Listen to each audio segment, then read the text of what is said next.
इंदौर में कांग्रेस ने बड़ा फैसला लेते हुए पार्षद सोनीला मेमरोट को नगर निगम में नेता प्रतिपक्ष बनाया है। वहीं अब सोनीला मेमरोट के नेता प्रतिपक्ष बनने के बाद सियासत में हलचल देखने को मिल रही है।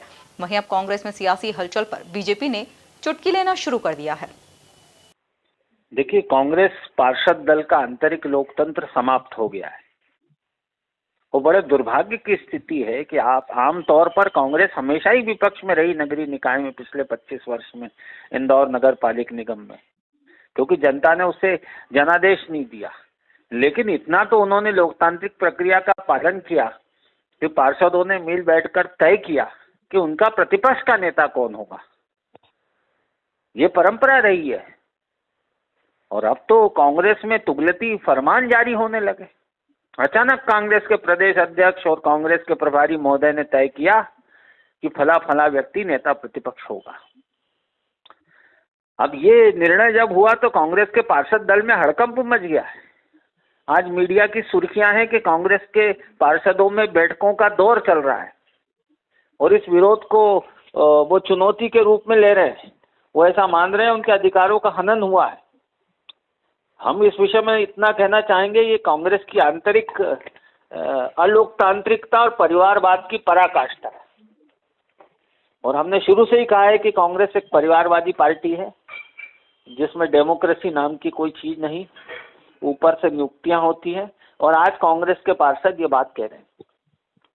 क्योंकि कुल मिलाकर जो जीतू पटवारी जी कांग्रेस के प्रदेश अध्यक्ष हैं, वे राहुल जी की अनुकंपा से प्रदेश अध्यक्ष बने हैं। और प्रदेश अध्यक्ष बनने के बाद जिस प्रकार राहुल जी अपनी मनमर्जी के निर्णय लेते हैं कुछ परिवार के सदस्य से पूछकर, उसी प्रकार जीतू पटवारी जी मनमाने निर्णय ले रहे हैं, जिसका कांग्रेस में गहरा असंतोष है। और कांग्रेस के जो अन्य मित्र हैं वो हमको जब मिलते हैं पत्रकार वार्ताओं में, इधर कहीं प्रेस क्लब के समागमों में, तो बोलते हैं कि कांग्रेस ने अपना बचा खुचा जनाधार भी जीतू पटवारी जी के नेतृत्व में खो दिया है। और इंदौर में तो आप देखिए ना, सब सरेआम अखाड़ा बना हुआ है। नेता प्रतिपक्ष का चुनाव कोई छोटी घटना नहीं है। ये बहुत जबरदस्त आक्रोश की अभिव्यक्ति है कांग्रेस के नेताओं की। लगभग 90-95% कांग्रेस के बचे कुचे कार्यकर्ता कांग्रेस के वर्तमान प्रदेश अध्यक्ष की कार्यप्रणाली से नाखुश हैं और उन्हें हटाने की मांग कर रहे हैं। देखो, ये कांग्रेस का अपना स्वयं का मामला है। पहली बात तो भारतीय जनता पार्टी के लोगों को इसमें टिप्पणी नहीं करना चाहिए। भाई, हमारे वहाँ सब लोगों से बात करने के बाद जीतू पटवारी जी और हरीश चौधरी जी जो हमारे प्रभारी है, उनने निर्णय करा और वो निर्णय सर्वमान्य हुआ। निश्चित रूप से जो लोग, कुछ लोग मुझसे जुड़े हैं, कुछ आपसे जुड़े हैं, कुछ इनसे जुड़े हैं, इस तरीके से कांग्रेस में जिसका नेता बनता है उसके यहाँ खुशियां होती है और जिसका नेता नहीं बन पाता तो थोड़ी बहुत नाराजगी होती है और समेट ली गई, खत्म हो गई। लेकिन भारतीय जनता पार्टी में दुर्भाग्य से तो दिल्ली से फैसले होते हैं। हमारे यहाँ तो हमारे स्वयं का अध्यक्ष जीतू पटवारी जी कम से कम यहीं की यहीं भोपाल से नियुक्ति तो जारी होगी।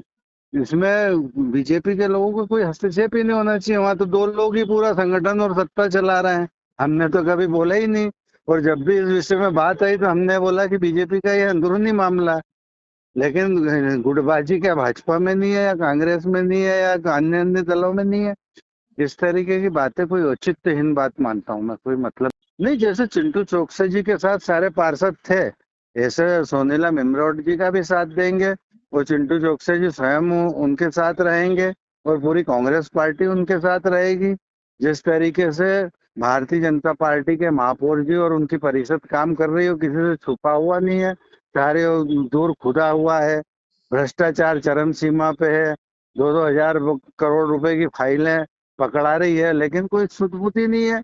उसकी लड़ाई चिंटू चोकसे जी भी लड़ रहे थे और सोनीला मेमरोट उसको जारी रखेंगी।